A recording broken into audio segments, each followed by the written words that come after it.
فراهم کردن مسکن حیاتیست، مگر سیمان و آجر وارداتیست. زمین از خود، مساله از خودمان، نمیدانم چه گویم من به قرآن. خجالت آور از قیمت چنین است، خرید خانه ای که زیر زمین است. به متری 30-40 میلیون تومان، به پایین شهرهای شهر تنهان. به متری 30-40 میلیون تومان، به پایین شهرهای شهر تهران. خرید یک پراید در و داغان، برای قشر محرومان ایران. بود رویا، بود جزء محالات، خیالات است، خیالات از خیالات.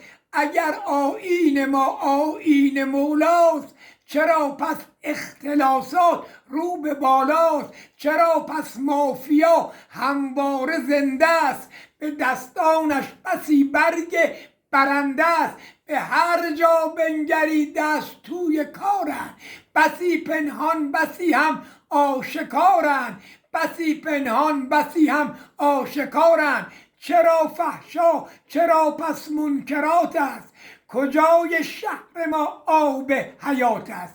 کجا را بنگریم تا زنده گردیم، ببینیم بندگی را بنده گردیم.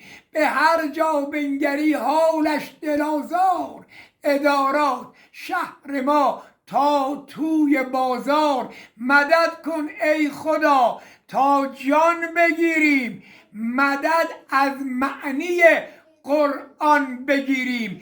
اگر نقدی سرودم بی غرض بود، اگر نقدی سرودم بی غرض بود، اگر نقدی سرودم بی غرض بود، ز دلسوزی دور از هر مرض بود. نگفتم تا که دشمن پر بگیرد، خوشش آید خوشی از سر بگیرد. بگفتم تا که مسئولین بی درد ببینند و بفهمند این عمل کرد.